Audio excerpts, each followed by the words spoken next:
যদি সিনেমা জগতের স্বপ্নের নায়ক সালমান শাহ আবার ফিরে আসে তাহলে কেমন হয়? খুব শীঘ্রই এমনই এক সুখবর পেতে চলেছেন সালমানের ভক্তরা। বলিউড ইন্ডাস্ট্রি যতদিন বেঁচে থাকবে ততদিন স্বর্ণাক্ষরে লেখা থাকবে একজন অভিনেতার নাম। তিনি বাংলা সিনেমায় সুদর্শন এবং দক্ষ অভিনেতা নায়ক সালমান শাহ। শুধু দেশে নয়, নানা দেশে ছড়িয়ে আছে তার ভক্ত। আর সে ভক্তদের জন্য এবার রয়েছে দারুণ একটি সুখবর। আবারও ভক্তদের মাঝে নতুন রূপে ফিরতে চলেছেন সালমান শাহ। সম্প্রতি এমনই এক চমকপ্রদ তথ্য জানিয়েছেন রাজীব জাহান ফেরদৌস।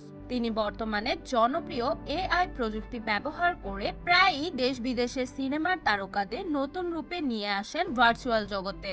এরই ধারাবাহিকতায় রাজীব জাহান ফেরদৌস তার ফেসবুক আইডিতে এমনই এক সুখবর দিয়েছেন সালমান ভক্তদের। তিনি সেই ফেসবুক স্ট্যাটাসে একটি সালমান শাহ ছবি পোস্ট করেছেন। ওই ছবি তিনি তৈরি করেছেন এআই প্রযুক্তি ব্যবহার করে। সালমানের ওই পোস্ট করা ছবির সঙ্গে রাজীব লিখেছেন, প্রস্তুত হও বাংলাদেশ, অতুলনীয় ফ্যাশন আইকন একটি গৌরবময় প্রত্যাবর্তন করছেন। মিড জার্নি এআই এর জাদুতে তৈরি সম্পূর্ণ সিরিজ ড্রপের জন্য নিজেকে প্রস্তুত করুন, সাথে থাকুন।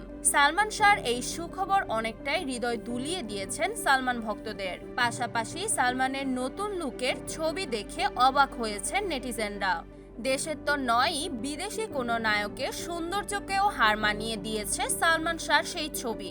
সালমান শাহর ভক্তদের জন্য সেপ্টেম্বর মাসটি খুবই আবেগের, কারণ এই সেপ্টেম্বর মাসেই জন্ম আর মৃত্যুবরণ করেন এই স্বপ্নের নায়ক। 1971 সালের 19 সেপ্টেম্বর সিলেটের জন্ম এই অভিনেতার।